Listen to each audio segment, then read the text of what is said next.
está, diputado? Oye, ¿llegó caminando, Pamela? ¿Todavía no está con retorno? Sí. A ver, ¿escucha igual Julio? Saludos a Julito y a Monse. ¿Cómo estás, Pamela? No sé quién más está en el estudio. No, todos está los que Julio estén Monse. A ver, Julio, si le puedes preguntar a la diputada, si no, le pregunto yo desde acá. ¿Cómo está el pie primero que todo? No escucha nada. La primera pregunta de Julio es ¿cómo está el pie?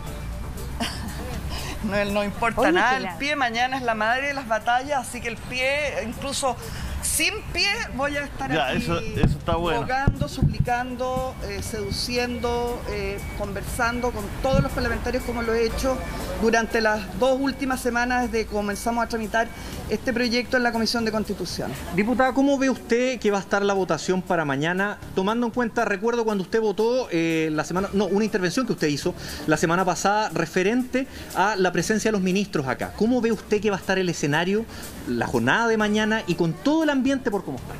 Bueno, la semana pasada vivimos una situación de verdad cinematográfica en todos los sentidos y particularmente la escena del nivel de presión que vino a ejercer acá 3 ministros de gobierno. Aparentemente esta semana están ejerciendo la presión de una manera un poquito más elegante, que es que llevando a sus parlamentarios a la moneda. Pero el miércoles pasado los tuvimos aquí presionando de una manera inaceptable, llegando al punto del desmayo del diputado Cristian Moreira, al cual yo fui personalmente a verlo en la enfermería, y en ese momento además él estaba custodiado por otros diputados de la UDI que votaban en contra de esta reforma constitucional, que por supuesto querían llevárselo a un hospital y evitar que votara. En ese sentido hay que decir que Cristian Moreira y los otros 13 diputados que ustedes 12 hoy, serían, y los otros 12 exactamente, que hoy día ustedes han mostrado en este recuadro, ¿cierto? A mí me parece sumamente importante destacar el rol político que han jugado ellos, porque no fue una situación normal, fue una situación de una presión indebida que, por lo que cuentan los que llevan más periodos acá, jamás se había visto en el Parlamento, como para provocarle, por ejemplo, a Cristian Moreira, que es una persona súper de derecha, pero que estaba convencida de que tenía que votar por el retiro de fondos, diputada, que se desmayara. Antes de que le pregunten del panel, preguntarle también por hoy. Se van a entregar las nuevas medidas por parte del Ejecutivo. ¿Cómo ve usted que esa situación va a afectar la votación de mañana? ¿Cómo va a estar el ambiente hoy? Bueno, yo espero que ¿Qué espera usted de estas medidas? Yo espero que no afecten la votación de mañana, porque hay que explicarle a la gente que las medidas que ofrezca hoy día el gobierno, cualquiera de estas sean, son perfectamente complementarias con el derecho que tiene la gente a hacer el retiro de sus fondos previsionales. En este caso, por una vez, de manera excepcionalísima, eso también hay que tenerlo claro, esto no es que se abran las puertas al chip libre respecto a los fondos previsionales.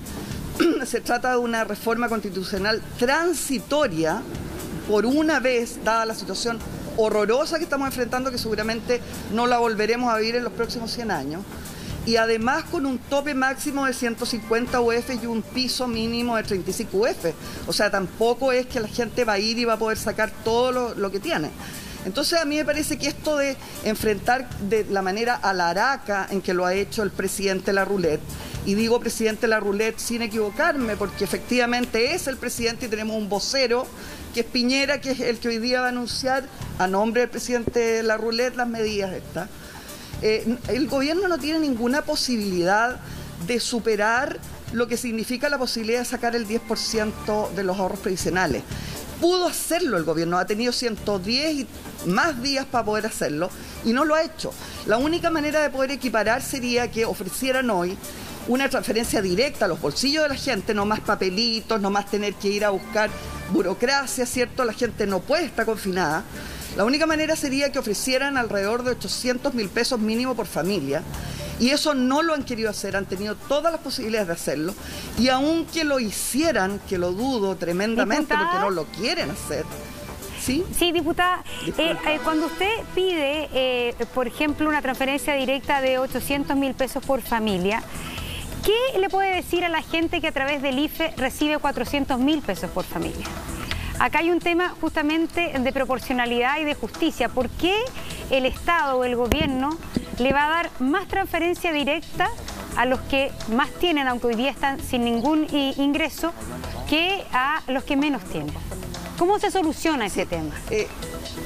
Sí, mira, Monse, en primer lugar yo lo que estoy diciendo que el gobierno debería hacer para poder equiparar esta posibilidad de retirar el 10% del ahorro previsional es entregar mínimo una transferencia directa de 800.000 pesos, no a la clase media, porque ese también es un error al decir que aquí el retiro de fondos sería una solución para la clase media y que se tendría que equiparar con unas medidas para la clase media. Si aquí está afectado todo el mundo, particularmente los más pobres, o sea, tú comprenderás que haberles dado al comienzo de la pandemia 65.000 pesos, que también los tuvimos que rogar y suplicar, 65, ¿qué hace la gente con 65.000 pesos? Esto es un problema genérico y no es un problema político, no es un problema de derecha o de izquierda, nadie quiere destruir el modelo, aquí no hay ninguna intención de hacerle un forado al sistema en lo más mínimo. Este es un problema, señora Laraco, presidente de la Roulette, de sentido común. La gente tiene hambre y nosotros tenemos que cumplir nuestro rol porque no lo está cumpliendo el gobierno. Sí, pero si lo que yo le preguntaba, yo creo que el diagnóstico todos concordamos. La gente, hoy día, la gente de clase media, lo que se entienda por clase media, los sectores más necesitados, no hay plata. Pero cuando hoy día como oposición usted dice, si hubiese una transferencia directa de 800.000 pesos, le vuelvo a preguntar, ¿dónde queda el concepto de proporcionalidad y de justicia? ¿Por qué el Estado le va a dar más plata a los que tienen más o a los que tenían más y menos plata? ¿Por qué el Estado va a tener que darle 800.000 pesos a la gente que era de clase media y 400.000 pesos a la gente que tiene menos recursos? ¿Cómo se soluciona ese problema de justicia? Eso es lo que le digo, Montserrat. La propuesta, que ni siquiera es una propuesta mía, mi propuesta es retirar los fondos previsionales hasta un 10%. Lo que le estoy diciendo es que el gobierno, la única manera de equiparar esa posibilidad sería hacer una oferta para todo aquel que lo necesite, todo aquel que haya quedado cesante, que no tenga cómo pagar su casa, en este momento se la estén quitando, que no tenga cómo pagar el colegio de sus hijos, etcétera, etcétera, etcétera. Toda esa gente que necesita, el Estado debe hacerse cargo de esa pérdida. Usted me pregunta por el sentido de justicia, simplemente porque estamos enfrentando una pandemia horrorosa, porque la gente no está confinada en su casa o sin trabajo porque quiera, sino porque se vio obligada, ¿ya? Y porque tenemos que salvar la vida de esas personas y se les decimos que estén metidos en su casa y no salgan a contagiarse, cuando somos el sexto país con las cifras más altas de contagio, con 7.000 muertos, con una solución que no llega, está muy lejos esto de solucionarse desde el punto de vista de la salubridad. Vamos a tener todavía muchos meses horrorosos, con muchos muertos, con muchos enfermos. A esa gente uno no le puede decir que se vaya a meter a la casa si no le soluciona el problema de lo que tiene que comer esta noche, ¿ya? Entonces, el más elemental sentido de justicia, el más elemental sentido común, Montserrat y Julito, indica que el gobierno debió solucionar este problema ya. Si quiere solucionarlo hoy día, bienvenido, pero yo le cuento que no lo va a solucionar, que las medidas que va a proponer hoy día el vocero de gobierno, en nombre del presidente de la Roulette, van a ser absolutamente insuficientes para enfrentar la situación. Y con esto termino, Julito, me visto y me voy si usted quiere, y si no me quedo, ¿ya? Lo importante, lo central es que la gente tiene derecho hoy día en una situación crítica a sacar sus fondos previsionales que le pertenecen a ellos. Desde cuando acá 14 economistas desconocidos, que no tengo idea quiénes son, le van a decir a la señora Juanita qué es lo que la señora Juanita tiene que hacer con su plata. ¿Por qué no se meten ellos con su plata, la de ellos, la de los 14 economistas? ¿Por qué el señor Sutil no se mete con su plata, que harta plata que tiene? ¿Ya? Su plata es su plata. La plata de la señora Juanita es sagrada, como él ha dicho, para la señora Juanita y de administración de la señora Juanita. Pamela, dos cosas. Primero, ¿podría pensarse en un complemento que la gente tuviera la libertad de elegir? Eso da vuelta, es decir, que esté el beneficio del gobierno y que si a la gente le conviene ese beneficio más, tome ese beneficio y no el 10%, que tome uno u otro, digamos, uno u otro. Podrían ser complementarios, eso es lo primero, si pueden convivir juntos. Y lo segundo es el tema del acceso, que yo creo que es el gran tema de la confianza, ¿no? La gente, la ficha social se demora, tiene mal un dato, tiene que esperar 30, 40 días que se la arreglen, no se la arreglen. Entonces, se produce ahí un tema de confianza y un tema que el 10% de la AFP lo resuelve, ¿no? Porque una plata universal sin papeles, sin burocracia, sin nada.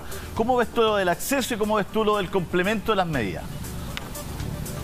Bueno, parto por lo último. Efectivamente, aquí ha habido un gobierno que llega tarde y mal. O sea, no solamente llega con medidas que no solucionan los problemas, sino que además la somete a la gente a un grado de burocracia que es efectivamente una desvinculación, que los periodistas tenemos un ejercicio de vinculación permanente cotidiana con la realidad. Cuando yo llegué a este Congreso, lo que más me llamó la atención es que los políticos, los otros políticos, porque yo también lo soy, simplemente no entienden la realidad. Y yo creo que este es el mejor ejemplo.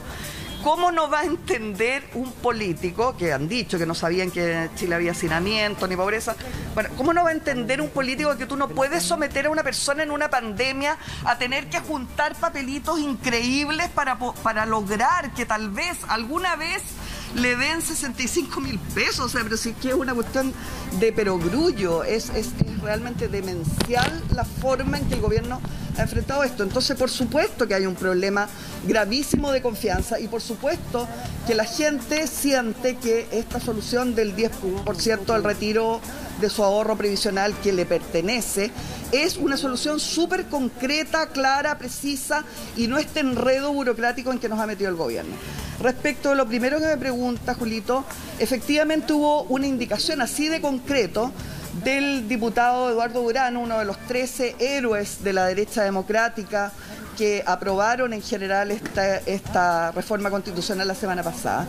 Él propuso en la vuelta, porque se aprueba y vuelve a la Comisión de Constitución a la que yo pertenezco, él propuso una indicación en el sentido que usted dice, es decir, que la gente puede optar entre los beneficios que le da el gobierno y este fondo de retiro, y que eso forme parte de del proyecto, ya se integra el proyecto.